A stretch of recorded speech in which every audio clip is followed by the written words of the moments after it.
On. Welcome back to Behind the Play. My name is Alex Adams, and today I'm joined by my friend Connor Hrabchak of the Hockey Writers, Winnipeg Sports Talk, the host of the Level Flight podcast, which I think is one of the best names for a podcast out there. Thanks so much for taking the time, Connor, and doing this. And we'll talk a little bit about the Jets in their big playoff matchup against the Avalanche. But first, I just want to ask you a question that's been on my mind a lot: is what's it like covering a team that wins? Well, first, thanks for having me. I really appreciate it. And yeah, this has been my first season actually covering any team. Like I covered the Manitoba Moose, the Jets AHL affiliate last season, and now this year I'm covering the Jets, and it's been a dream. Like they're the fourth best team in the league, the best Canadian team. They finished the season as the second best team in the West.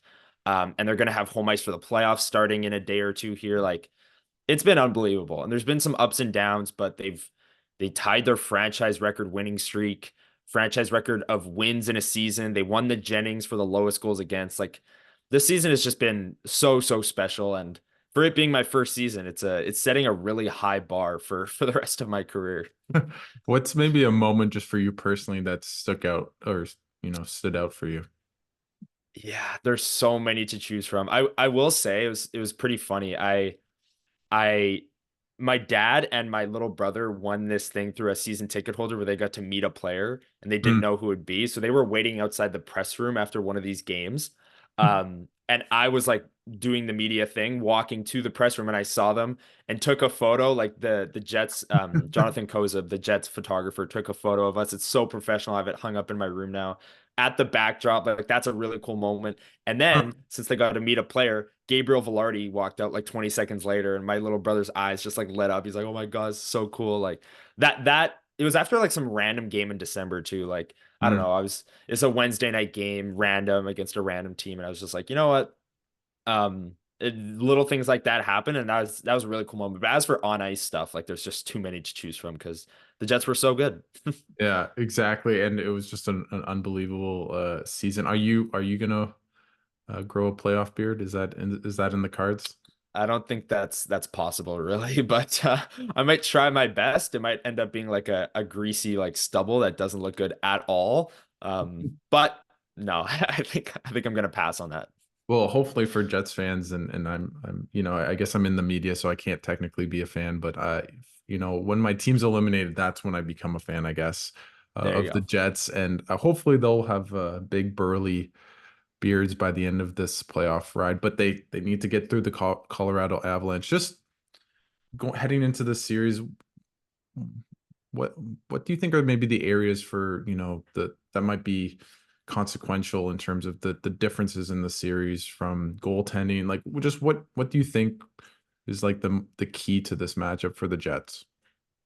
Well, what I've been saying this whole time when previewing the series is like the goaltending. It's not even like fair to say that it's just a goaltending advantage and just leave it at that. Like the Jets have the best goalie in the league, in the world, Connor Hellebuyck. He's going to win his second Vezina trophy. The Jets won the Jennings trophy for lowest goals against for a reason. It's Connor Hellebuyck.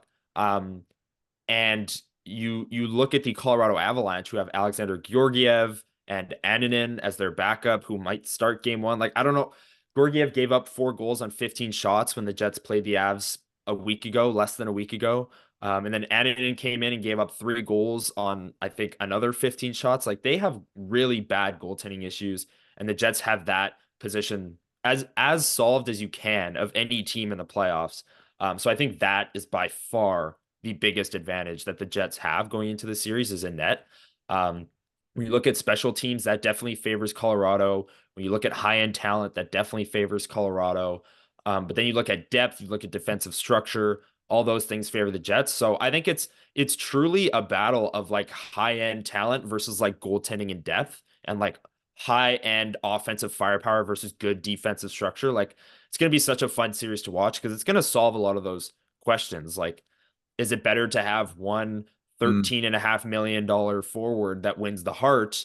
Or is it better to have a third line that absolutely shreds every other third line? Like it's gonna solve a lot of like roster construction questions too, which I think is pretty fascinating in a big picture style, looking at the series. But goaltending, definitely in the Jets' favor and the defensive structure that they've played with all season long. Do you think in many ways that the X factor is simply does Georgiev just bring solid goaltending and then the Avs rise to the challenge because they get that goaltending? It's like I don't want to boil it down to something as simple as just goalie being good, but a lot of times in the playoffs, that's really what it is. Yeah, 100%. And I think if Georgiev does play at kind of like a league average level or even a little bit above that, I'd start to give the edge to the Avalanche in this series. Like I still think that this series is going the distance regardless. I think it's going to be 6 or 7 games.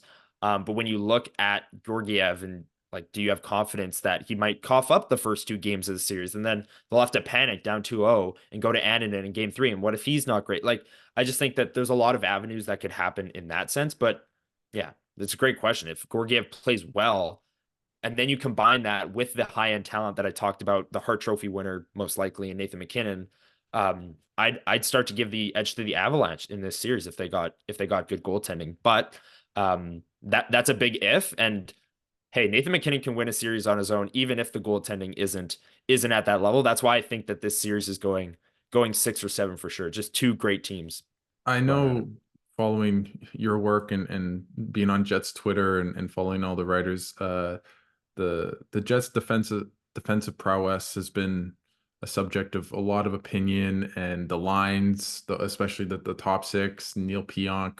But this team did, as you mentioned, end the season as the best defensive team in the league. How much do you think that translates into a playoff setting? Just because there have been some warts with regards to Scheifele and Connor playing together. And is that something where you think in a playoff setting it might be different, or is it even more advantageous because they always say defense wins championships? And in a lot of ways, if you look at the goaltending and maybe the structure of this team, that's what the Jets have better than any other team in the league. That's definitely what they're hoping for, is that saying comes true, that defense wins championships, because yeah, they've been the best defensive team in the league for sure. As for Connor and Scheifele, much of the discourse was around the fact that Ehlers, Scheifele, and Velarde were together for the Jets in mid-December, and they went on a franchise record winning streak of 8 straight games, which they've now matched going into the playoffs. But at that time, that line outscored their opponents. I think it was 15-4. Their expected goals, all the analytics, like they were absolutely shredding every single team that they played against. And they were one of the best lines in the league, bar none. And then Kyle Connor came back from injury. Kyle Connor went back up on that top line. Did he come back early? I'm not sure. He didn't look himself for a good month or two, but he remained on the top line. The Jets kind of slid down. They were first in the NHL when the Ehlers Sheffield Velarde combination was together. They slid down to as low as the 3 seed in the Central and a few points back of the Avs. And then they put that line back together. They won a few games. They had a game that they really shouldn't have won in Nashville, Yeah. where Connor Hellebuyck stood on his head. And then they broke up that line. And then going forward, they went with the trio of Connor, Scheifele, Velarde, who have been repeatedly outscored, outchanced, you name it, at 5-on-5 this year. And the line has actually been okay since putting them back together. And another layer to that is that the second line of Ehlers, Monahan, and Toffoli has been unbelievable. So if that top line you can get good results out of them, you're playing with fire there. And then the third line, like the Lowry line, we know that they've been dominant all season long, and that's where the depth comes from. And then Alex Iafallo and Vladislav Nemeskov and Morgan Barron are on your fourth line. Like that's an unbelievable fourth line, and it all works if the top line works. And the Mhm. top line didn't work for a good chunk of the season, but I've got to give credit to Kyle Connor. He's really turned it on here over this 8 game winning streak. I don't know if he came back too early from the knee injury or what kind of took him this long to get back up to speed. They originally said 6 to 8 weeks, and he came back in 5.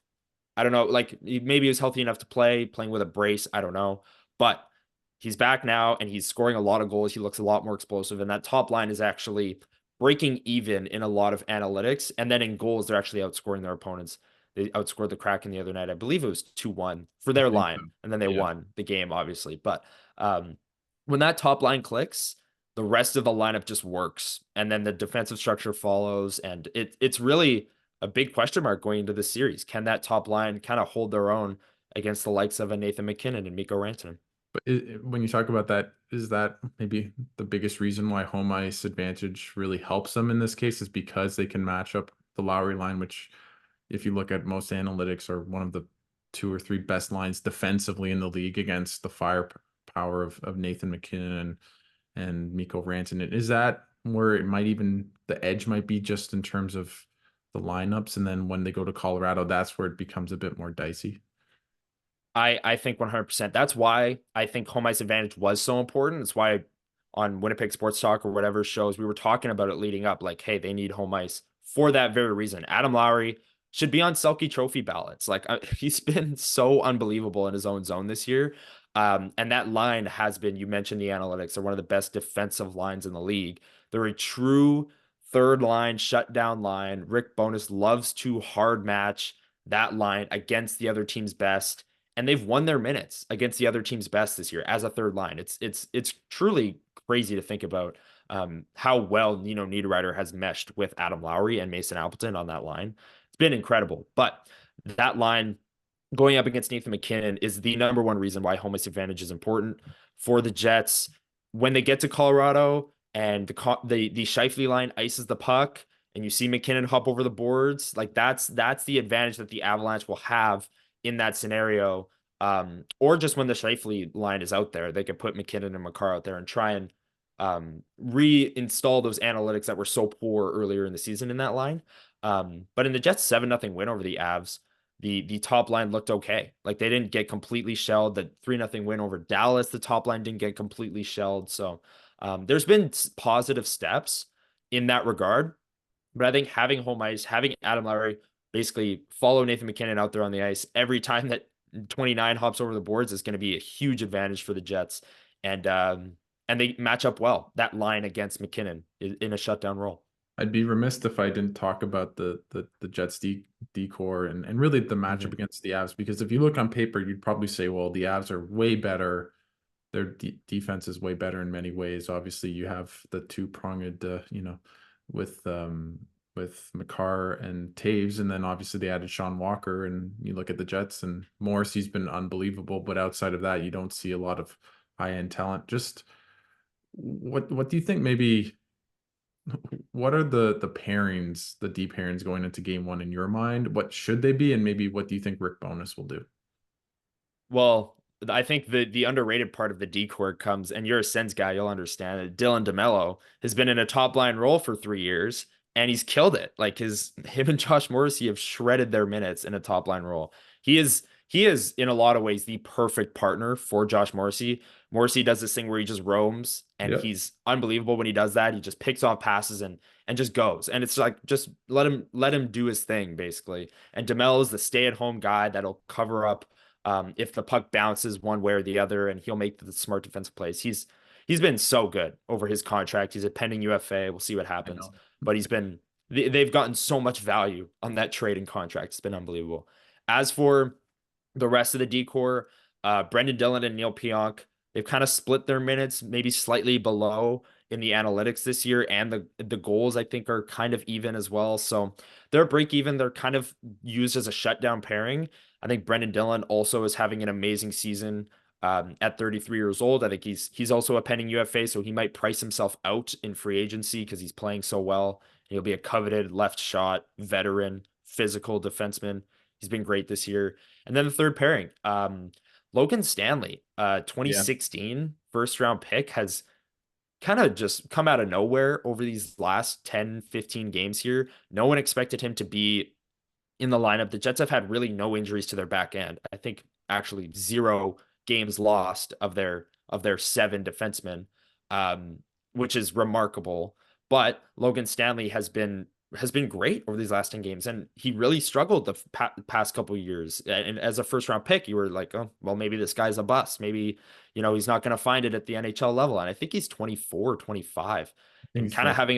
having yeah, 25, and he's having a resurgence here with 10 games left in the season. He's on that third pairing with Dylan Sandberg, two big physical defensemen who are good penalty killers and built for a playoff style. And I think Logan Stanley's won the job over these last 10, 15 games here with his play. And that third pairing, I did just say it, but they're built for the playoffs because of their size. And I think that's why Stanley maybe gets the advantage over, say, a Nate Schmidt or a Colin Miller in that role. But Dylan Sandberg, can't say enough good things about him. Maybe the second best pure defensive defenseman on the Jets, after a Dylan DeMello or a Brendan Dillon, or a Josh Morrissey. Like there's really a lot of underratedness on that blue line, if that's a word.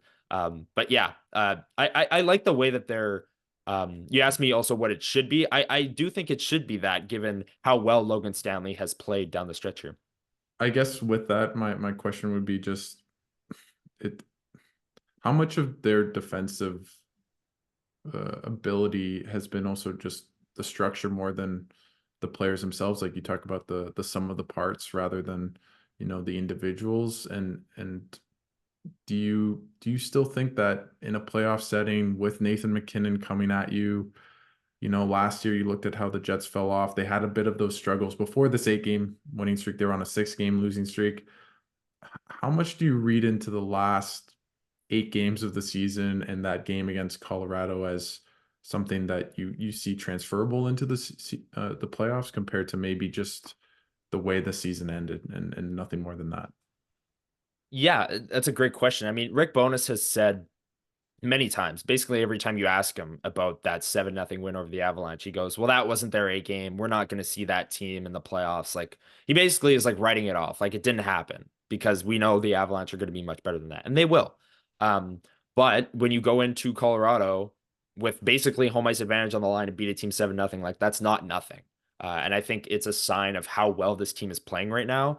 I think they've refound that defensive structure that made them so good in the first half of the year. They went 35 straight games, allowing Yeah. 3 goals or less, which is, Um, I think they tied an NHL record with the Wild, who I went also believe so. 35 games. Yeah, just unbelievable stretch in that those 35 games. And I think they've refound it here a little bit. Connor Hellebuyck's playing some of his best hockey of the season right now. Lauren Brossoit, he's a backup goalie. He probably won't play in the playoffs, but he's playing great as well. Shut out the Dallas Stars on the road. Like that's no small feat.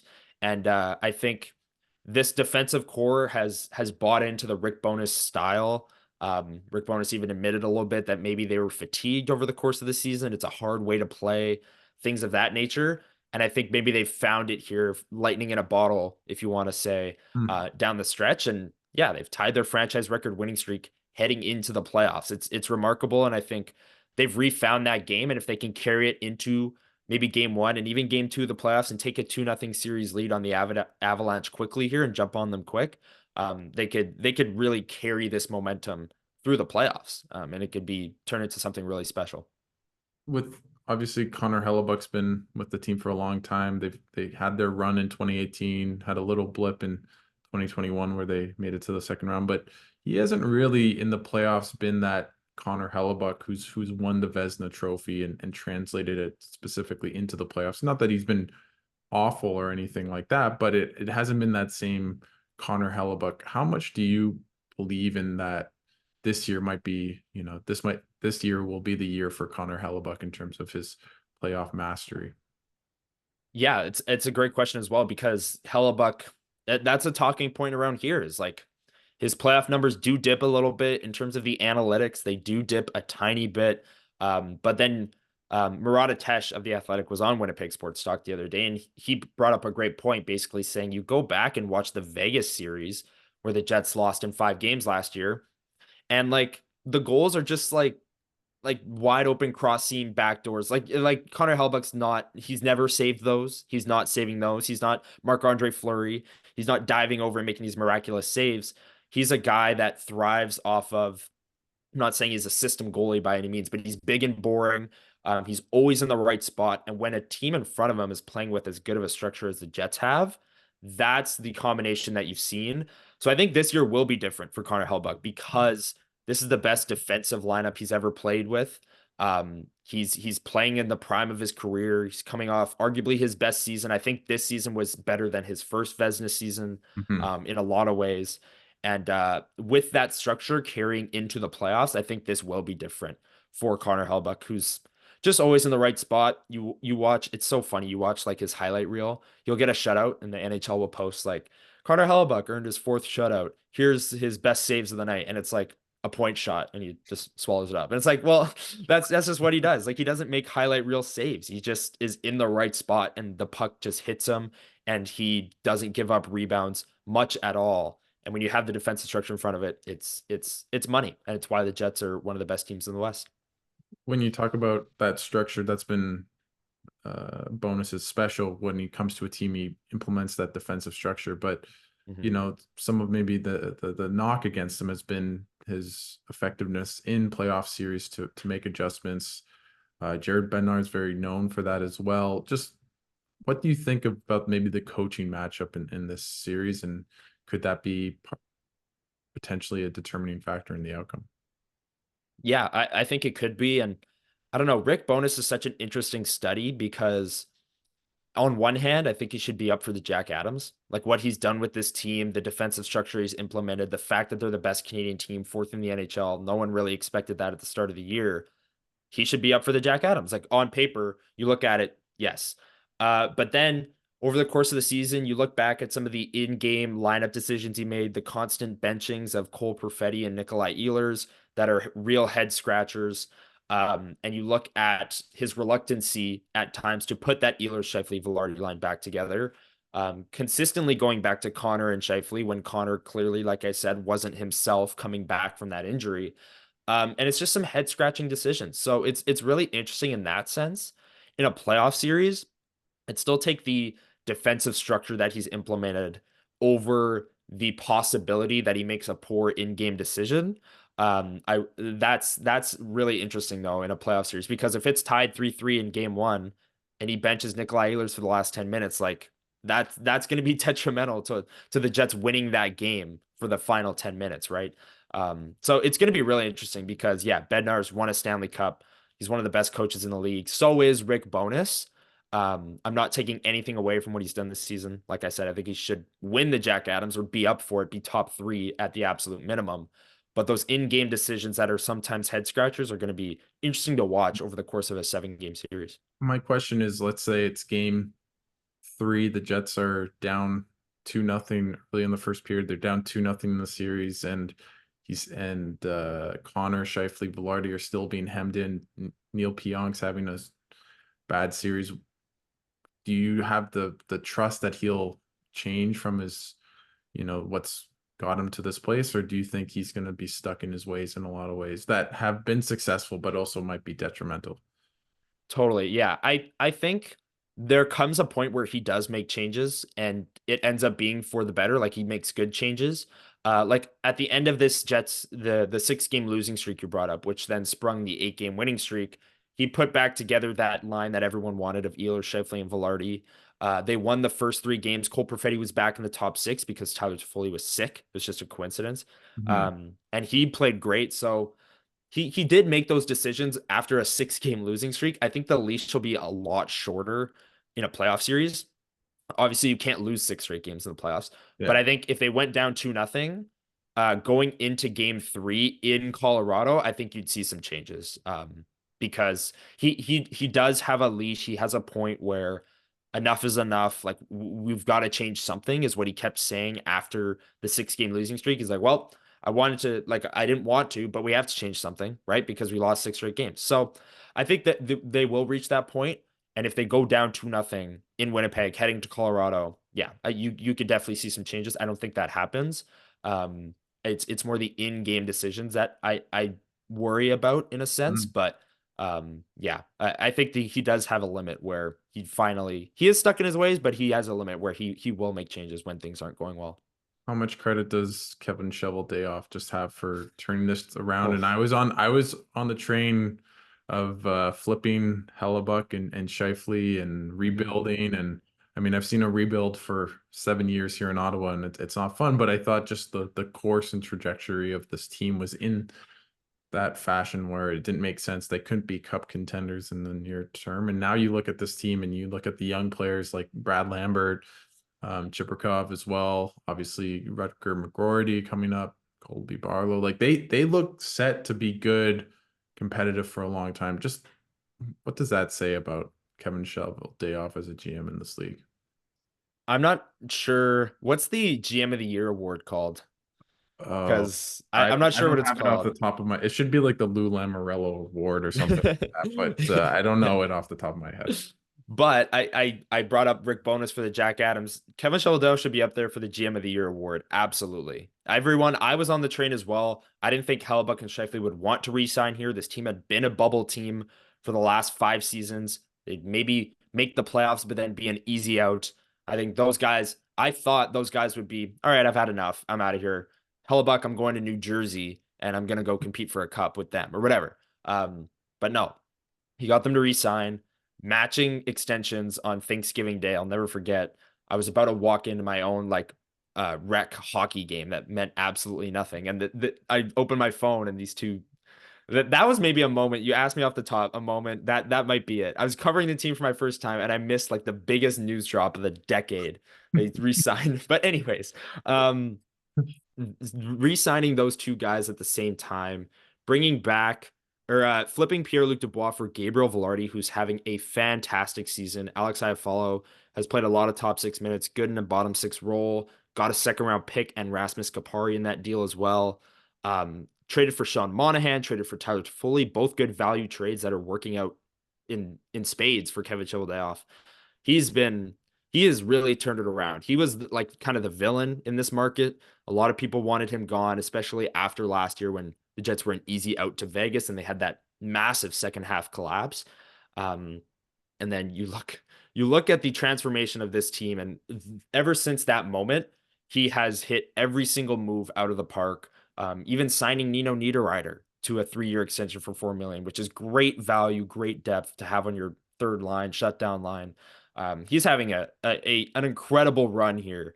And you talk about the prospects as well. They're going to be good for, it looks like a long time because Brad Lambert stepped in last night and looked amazing. Nikita Chibrikov scored the game winner, his first career goal. Rutger McGroarty. Everyone's here is so excited to see him come over. And Hmm. that's just three of a long list. Elias Salamonson is having a great season in with Skellefteå of the SHL. There's so many prospects that are bound to come over and join this cup ready team now in the Hellebuck window. So Jets fans are really excited here, and Kevin Cheveldayoff has a big reason to do with that. Sometimes I always feel like the Kyle Dubas when I look at GMs and I'm like, it's so simple, and I don't listen to the old hockey heads. And then Kevin Shoveldayoff pulls a rabbit out of his hat, and specifically, Mhm. I think all fans would agree that that PLD trade is just such a hit out of the park in so many ways, and that might be just the main catalyst for this is that you bring in a better player into your top six, and then that can play defense that fits well, and is much cheaper, and it all kind of Much cheaper. And Velarde, I tweeted this out the other day. When he was in the lineup with Sean Monahan, the Jets power play, I believe, was 30% or like yeah. 29.5%. Then Velarde got hurt for a month. The power play went down back to like 5 or 10%. Then Velarde came back into the lineup. And on this 8 game winning streak, they're back up above 30%. And then he had that one goal in Nashville where he went between the legs, bar down Oh, over the glove side of Saros. Like he is so unbelievably talented at the side of the net. He's become one of my favorite Jets to watch just because of how special he is at the side of the net. And on the power play, he's truly a cheat code. Like you have to have a guy there, or else he's going to burn you. If he gets the puck at the side of the net, he's making your goalie miss and he's scoring. Like it's just going to happen. and that's what I think with the series, like why I'm so bullish on the Jets is just because you look on paper and the special teams looks like a big gap between the two teams. But if you look at that, if you're watching the games and Hmm. know that Velarde's there, that power play's just humming. And then if you have a pretty similar power play to Colorado, your 5-on-5 game has led you the way to the playoffs and being such a successful team. You never know what happens, and I'm not trying to say the Jets are going to win in 4 games and it's going to be a rout, but I feel the more I think about it and I try to take off my Jets hat, the more I Yeah. think that the Jets should win the series, but the X factors are really, can you stop McKinnon and McCarr, right? It's not, you're not never going to stop those guys, but can you just Limit. finish them a little bit where they're not at Hmm. their peak. And if you have a guy like Adam Lowry, you feel pretty good about that, all things considered. And then the goaltending, right? And Yeah. sometimes it's as simple as if Hellebuck plays the way he did during the season, Georgiev does as well. I find it hard to believe, but the playoffs are a weird thing. I remember when the Jets beat Edmonton in a sweep. I think they had lost all their games to them that year.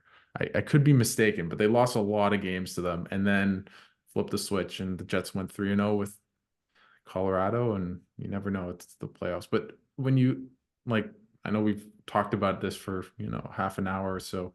What's your prediction in this series? I have my own, but I'll give you the floor first. And what's your prediction and why? Well, I appreciate that. I've been saying all along that the series is going to go the distance. I like the Jets for all the reasons you brought up. The goaltending, the special teams gap really isn't as wide as it may look on paper with Gabriel Vardy in the lineup. And then the Jets the other night scored their game winner against the Kraken with the second power play unit, Ehlers to Toffoli, and they won 4-3. So the second unit's also clicking as well. Um, I like the Jets in six, and I could see it going seven because closing it out in Colorado in a must-win game for them is a difficult task, and that would be really impressive if they were able to do that.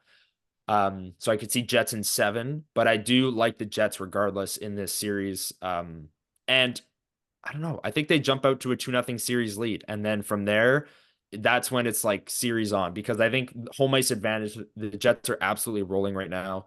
Colorado's going to put up a fight, but I think their wins are going to come at home. Um, and then from there, it's just there's going to be a pivotal game five. I'm mapping out the whole series here, but I think it's like 2-0, 2-2, 4-2, Jets winning in six. And then they'd be on to face the winner of Dallas and Vegas, which will be a great series. And then the second round series would be great as well. But I'm cautiously optimistic about the Winnipeg Jets, given the fact they just beat the Avalanche 7-0. They're on an 8-game winning streak. They have home ice advantage. The goaltending advantage could not be wider. Um, yeah, there it is. Jets and six. That's my call. What's My, yours? I completely agree, and just so the people know, we did not discuss this beforehand. Yeah. I have Jets in six. I guess my apprehension, and you said it so eloquently about the reasons as to why. I think the Jets are favored in this matchup. Obviously, if you look at Dom decisions and other people, they might say it's a bit closer. I think there's a bit more of a gap there. Just because, as you said, the depth, there's such a disparity. I think the Jets are a much deeper team. Their decors maybe pretty even. You can maybe give the edge to the Avs, but the goaltending is just such a Mhm. massive gap. But my worry, if Colorado is going to win the series, it's they sneak that first one. I every time I watch a playoff series, whether it's NHL, basketball too, if you're the home team and you lose that first game, I always just feel so unnerved. And sometimes That's a great point. some Yeah, sometimes you see them that you Colorado wins the first game 3-2 in overtime, and then the Jets blow them out 5-1 or something like that. I think the Leafs did that last year with Tampa Bay. So sometimes it doesn't matter, but I always just get a bit freaky. You lose that first game, all the pressure's on you. Colorado has nothing to play for. They sneak that second game, and then you're 0-2 going to Colorado. So that's if I could the way I see Colorado winning this series is maybe winning that first game, or if it's split, and I don't know. That first game will be a huge totally. tell for me. I agree because also on the flip side of that, if the Jets in game one beat them 6-1, then if you're a Colorado player, you're thinking like, wow, maybe we really can't beat these guys. Like we're 0-3 against them in the season series. They just beat us by a converted touchdown a week ago. And now game one, they rolled us again. Like what do we do? They might be looking for answers. So I think if I 100% agree, couldn't agree more. If Colorado's going to win this series, they have to win that first game or at least split the first two, bringing it back to Colorado with a chance to go up 3-1 if they're able to win at home. They can't let the Jets go up 2-0, I think, because then the Jets, I think, in my opinion, are good enough. Hellebuck's good enough to win a game on the road. You're really playing from behind. So splitting the first two games as a lower seed, I guess it's kind of cliche to say that you want to steal one from them. But I agree. I think game one is really crucial. And from an Avs perspective, splitting that first two going back home to Colorado is what you need. It's essential to winning this series. The other thing I would say, just to add on that, is that this team, obviously they had 110 points. They're not too streaky, but they had a 5-game, I think it was 5-game losing streak in January, February, and then they had their 6-game losing streak. And my worry is when things go poorly, Does it mount up for this group that you saw last year with Vegas, right?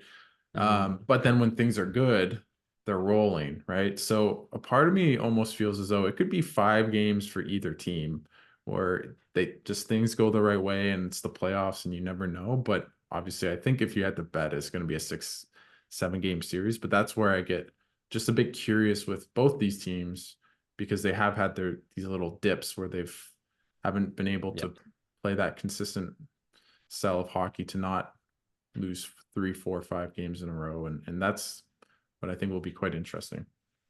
Totally. I definitely agree. And another thing we didn't mention with the home ice advantage is that the Avs were the best home team in the NHL this year.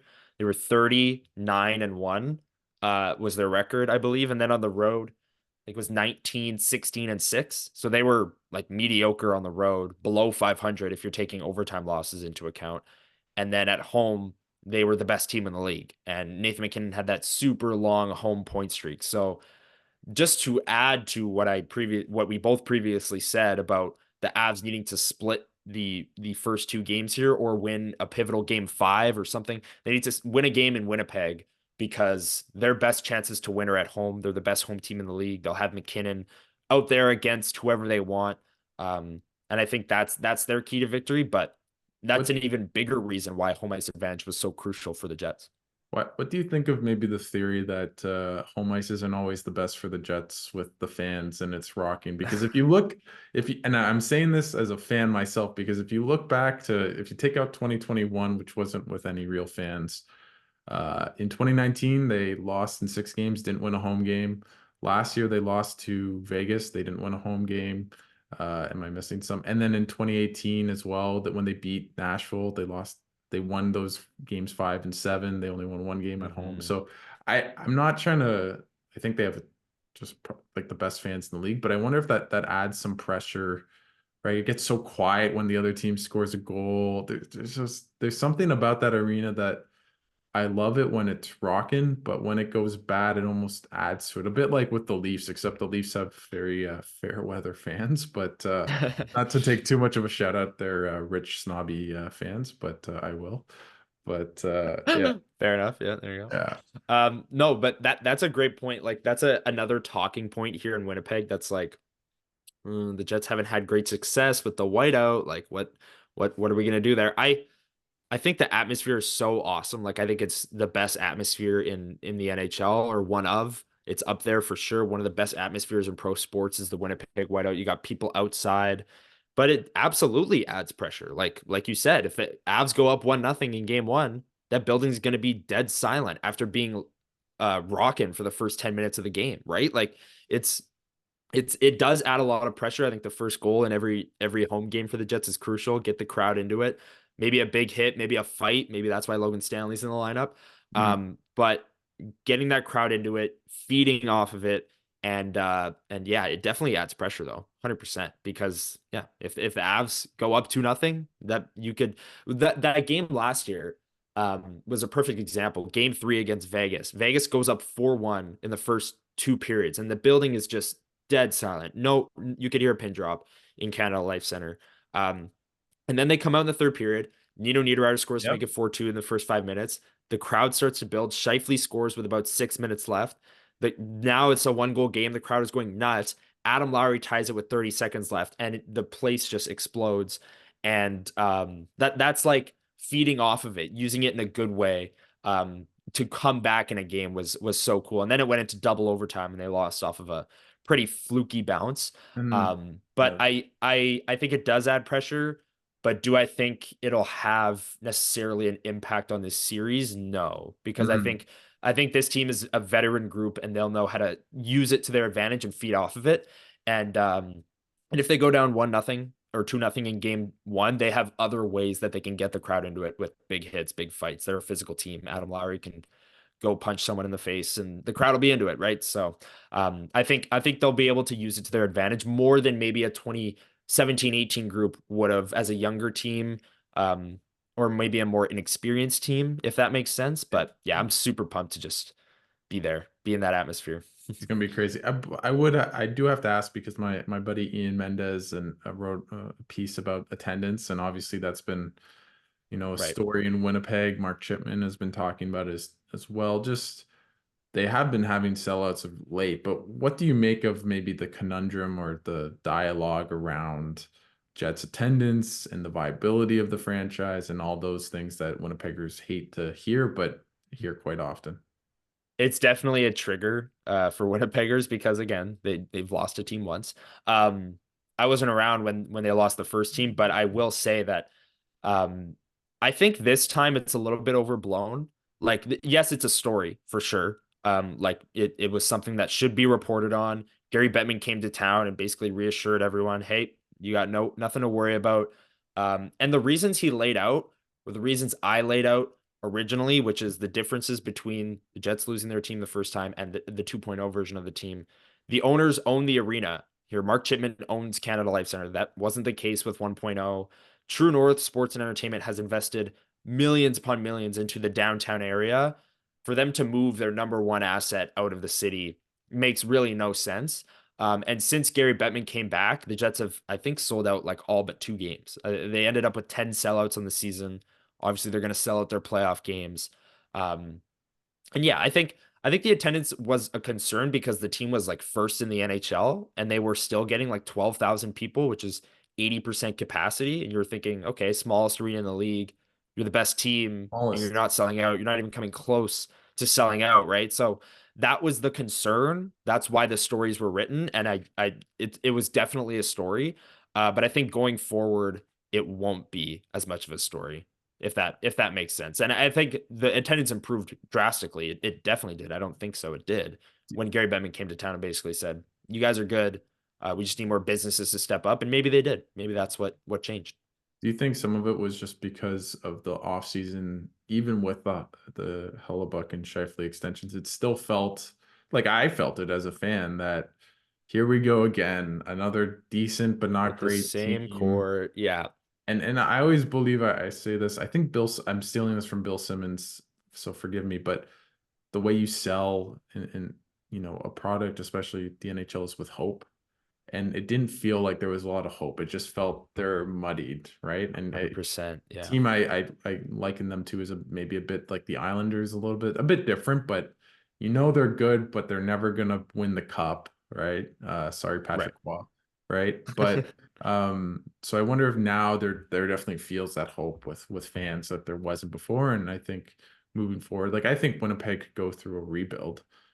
It just has to be sold the right way, right? And I mean, now you don't have to worry too much. You have Brad Lambert, Marker, McGroarty, Barlow, all those guys we've named that are those young, exciting players coming up. But I think that might have been the case a little bit. I agree. And I think even if you do go through a rebuild, as long as you have young, exciting players, ticket sales won't be an issue. Like if Brad Lambert is the top line center through the Jets rebuild, I don't think attendance will be an issue because he's like a high flying player that makes crazy plays in transition. Like he's kind of worth the price of admission Yeah. if he hits his ceiling as a prospect, right? So you could go through a rebuild in that sense. Um, but I think that definitely had a lot to do with it. They had that like kind of bad play. I was going to say pathetic. I'll say pathetic playoff series against What did Vegas. Bonus say? Uh, What did he call it after that game? there's like no pushback. Yeah, He yeah. said pushback like 8 times because the team didn't push back. So yeah, they had the pushback-less series against Vegas. And then they had the offseason where, yeah, you weren't sure if Scheifele and Hellbuck were going to come back. They signed them. Okay, great. Everyone's probably thinking they're going to be another mediocre bubble team and get bounced in round one. Okay, whatever. And then you're the number one team in the league. You add Sean Monahan, Tyler Toffoli. Hellbuck's going to win another Vezina. I think the attendance climbed as the season went on for sure. Um, but yeah, I think even if they were to go through a rebuild, I was thinking about that the other day in regards to attendance. I think as long as you have like a Rutger on your team who like just exudes personality, or a Brad Lambert who is one of the most entertaining on ice players that the Jets might have in a long time, I think that you ticket sales could be just fine through a rebuild. But Hellebuck's here for the next 7 years, and I can't see the Jets rebuilding while they have Connor Hellebuck For under sure. contract. So. Yeah, So well, I don't it's think that'll interesting. be an issue. Reading Yeah. Ian, he's a great friend of mine. Just his piece, like Chicago went up leaps and bounds in terms of their attendance. They're arguably just as bad a team in many ways, but Yeah. they have someone named Connor Bedard who is, as you said, worth the price of admission. So I think Mhm. that's definitely part of it. I feel like we've gone off track a little bit, but I want to ask you just the $1 million question. In what's that thing with on Jets broadcast that you can win? Is it if they score 5 goals, you win $1 million? Yeah. It's like I think it's Sobeys. I want Sobeys to or say so. Savon. Save on Savon score and Foods. win. Maybe. Yeah, I don't know. But yeah, if the player scores Didn't 5 goals, Line it's a get five million bucks. goals? Yes. And at that point it was Safeway score and win. And someone won $1 million because of Patrick Line. Yeah. That's crazy. Yeah, Yeah. that's what I need to put in my money Yeah. into. But just with that, like how far do you think this team goes? Can they win the cup in your mind? Is this a legitimate cup contender that can like do you believe they can win the Stanley Cup? That's what I'm asking you, Connor, on the spot. Yes. On the spot, I think yes. And I think in many ways that second round, if they were to beat Colorado, the second round against Dallas, presumably, or Vegas, I guess if Vegas beats Dallas, that would in many ways be the Western Conference Finals in my eyes. Mm, And the Jets, I think with goaltending, with the best goaltending in the league, if that holds, they're going to be on not unstoppable, but they're going to be a force to be reckoned with, and they'll have a goaltending advantage over everyone in the West for sure.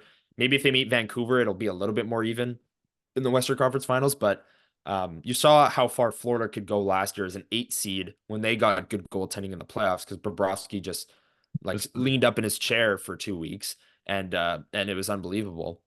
So I think if that goaltending holds and Connor Hellebuyck, that defensive structure remains, I absolutely think they could win the Stanley Cup. It's crazy to think about in that sense. But they're the second best team in the West. Why not, right? I think Dallas is a wagon. I think if I had to pick someone to go to the Cup final, it would be Dallas in the West and maybe Carolina in the East.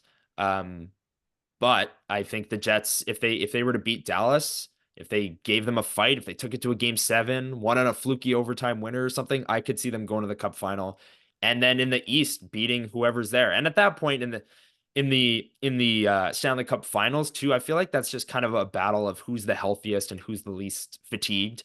Like mm, if a team sweeps the Western Conference Finals or wins in 5, and the other team goes to war for 7 games, like I think that really decides the cup final more than mm. than pure roster talent would. But with Connor Hellebuyck in net, I think they can win the Stanley Cup for sure. My thing that I like about this team, and obviously I think obviously if they play Dallas, that's going to be a huge matchup. Even Vegas, I mean, those two Yeah. teams are wagons. It's not. I still worry about Edmonton. I'm a believer of this team. It feels quite different, especially just Okay. that they've been good defensively. Obviously, Skinner could throw a curveball like he did last year and play bad in the playoffs, but Hmm. I do believe in that team. I think that's the team that gets out of that side of the bracket, and I agree. that always scared McDavid. I still have flashbacks of watching 2021, and I know they swept them, but it felt like they lost in 4, just with Yeah. how my heart was racing. But what I do like about this team is if you look at Vegas last year, they were deep at, and maybe they didn't have the same decor, but they arguably have a better goaltender. But like let's say I don't know, Toffoli gets injured. You have Cole Perfetti right there. Like it's Yeah. you have Kapari, you have Gustafson, you have all these guys that could make a huge imprint on the series. On D, you have Miller, Schmidt. Like in the playoffs, there's going to be injuries, right? And this team feels really prepared for. We get to the third round, we have 2, 3 guys out. We're still rolling because we're so deep. And if you look at Colorado, for example, like they lose 1 or 2 guys, it's pretty thin. Dallas is a Hmm. wagon. I'm not too worried, but their decor still doesn't scare me. But their forwards are just waves. They're very similar to the Jets, but I For think sure. they're well positioned in many ways to make a deep playoff run if they're able to get there, just because of the depth that they have in their within their roster. I agree. Yeah, that organizational depth that they preach all the time and the moves that they made, Sean Monahan and Tyler Toffoli, pushed some really talented players out of the lineup. And if they were to sustain a few injuries, I'd have no worries. I think they're a really deep team and they could sustain that. And then if Connor Hellebuyck is playing well, They're as dangerous as anyone in the West. And yeah, that second round series against Dallas it's already giving me like Jets Predators vibes I from was gonna 2017, say, 18. yeah, Yeah, like the two clear-cut best teams in the West going at it. And then obviously the Jets win and go on and lose in the Western Conference Finals. But in the regular season, those were the best two teams. Maybe history will repeat itself and it'll be Dallas Jets. Jets will win, and then the Oilers will win in the Western Conference Finals. That would be an absolute dream Western Conference Finals for me. I don't know about you picking like the Final Four, what would be your ideal matchup, but Jets Oilers, would be with a awesome. trip to the Cup on the line, I think would be unbelievable. Two Canadian teams. Yeah, I'd rather, for my own sake, it be Jets Canucks because then I feel like they'd win. Canucks. Yeah, But maybe yeah, that's my fair enough. selfishly. I Yeah. don't. I'm not a. I think Vancouver can beat the Predators, but I don't see them going too far in the playoffs. But we'll see. You never know. Okay, so we'll do prediction time just with the Jets. You know, you talked about how you can see that they win the cup, but we won't go through every series because I've had you on long enough. But what is your Stanley Cup prediction as we sit here today, Connor, on the eve of the playoffs? I am going to say Dallas versus Carolina is my cup final. I don't know if that's a chalk pick. Like I don't know if those I guess Dallas is probably the favorite in the West. Carolina, maybe New York, maybe Florida. Um, but I really loved the addition of Jake Gensel for Carolina at the time. I actually did a trade deadline podcast right after they made that move, and I this was the cup final I then predicted. My Hmm. preseason one was Oilers Devils. So Wow. we just won't talk Devils. about that. I Yeah. was high on the Devils, so I would have made that mistake. I don't know if Yeah. I picked them to win the cup or to make the cup, but I was high on them. Like a lot of Yeah, people I were. think they had a lot of injuries and their goaltending. I underestimated how bad their goaltending was. But anyways, my post trade deadline cup prediction was Dallas versus Carolina. I'm gonna stick with that. I think both those teams are loaded. They're deep. They're defensively strong. Carolina, Frederick Anderson came back and has been a really good goaltender down the stretch here. And if Dallas can get good goaltending out of Jake Ottinger, they don't have a weakness. And I think they're the best team in the West. So I'll take Dallas over Carolina in the cup final in six. Call it. Yeah, I like that. I still there's a part of me with Carolina that it's like show me. Like I just Yes, totally. I know but I they get do that. look different. I just their goaltending, man. I know they're Yeah, good, but it's tough. I mean, they should win their first round against the Islanders, although that will be a tough matchup for them because the Islanders are so good defensively. If I had to, I say Oilers. I just feel it that way. this is Even it. though All I right. think Yeah. on paper you'd definitely say Dallas and probably the Jets, and you could even argue in many ways Colorado is a better team. I don't like the Kings, Canucks, or Nashville, even though Nashville was hot. The East I find is so wide open. I don't have any real gauge. I could see the Leafs making the finals. Honestly, I don't predict it. Wow. I don't predict it, but I feel there's a lot of Florida last year where you look at their decor and you're like, what? And then, although now their decor in retrospect looks much better because Forsling and Totally. Montour became awesome, but uh, I really don't have a good gauge. I'll say Oilers versus Florida, and Oilers win in six. That's my Okay. Connor I'd McDavid be I'd be gets his ring.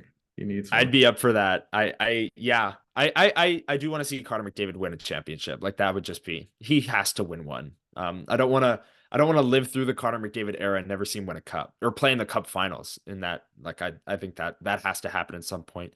I want to ask you if you had a sleeper team on either side of the bracket, who would a team that is underrated and you think could go on a sneaky run. I guess you just said the Leafs. That would be considered. I'm gonna go out on a limb. I'm gonna go Tampa. That's what I was gonna say. I Yeah, think Tampa. I don't love it, but in the East, I just don't believe in the Islanders or Washington. In the Mhm. West, maybe Nashville. I don't love. I really No. can't. It's hard for me to believe it. Maybe LA, but I don't believe it either. I Maybe Vegas. Like they're Vegas could, much better than their record. So I think if they get through Dallas, then but they'll be the best is team that a standing. sleeper though? Like I don't think Right. 'Cause they're sleeping the cup. on. They just won the Yeah, cup. Yeah. I, I think Tampa. Like if they get good goaltending out of Vasilevsky, I think they could really what's and they interesting. beat Florida in round one. They could. Yeah. That the interesting thing is that you can tell the attrition of a salary cap with that team. Like you lose Yeah, totally. Coleman, Gord, Killorn, Yeah, Summer. Um, totally. that's the one thing. Obviously, they lost Sergachev as well, which was a huge blow. So Hmm. they just know how to win in the playoffs. They should have beat the Leafs last year. They really should. They were the better team in that series. Kucherov is a menace. But Yeah, man, that Florida Tampa series will just be, so much fun. I can't wait. yeah, I'm gonna be watching more the Leafs one just because it's the Leafs, but the that that series might even be the best series. I think it's probably that or Vegas Dallas. I think it's probably the Hmm. best series in the first round. Yeah. Okay. I agree. Awesome. I agree. Awesome, Connor. Well, I hope that you're a very busy man until like June 20th or whenever the Me Stanley too. Me Cup too. ends, and I love to see the whiteout and everything out there in Winnipeg. And I call myself a quasi Manitoban, and Winnipegger just with all my family out there. So uh, I really hope for your sake it happens. Is there anything else that you want to plug along this ride? You have so many things going for Winnipeg Sports Talk, the Level Flight podcast, Hockey Writers. Just plug yourself and let everyone know where to find you. Sure. Yeah. Thank you so much for having me on. I really appreciate it. Winnipeg Sports Talk, we're going to be doing post-game shows after every single playoff game. Me and Michael Remus, or Michael Remus and I, will be doing the post-game shows. So tune into those. Level Flight Podcast, we go live every Sunday morning at 9 o'clock Central. This upcoming Sunday, the Jets are playing Sunday, so it's going to serve as like a pregame show. It's going to be so much Oh, fun. So tune in awesome. for that.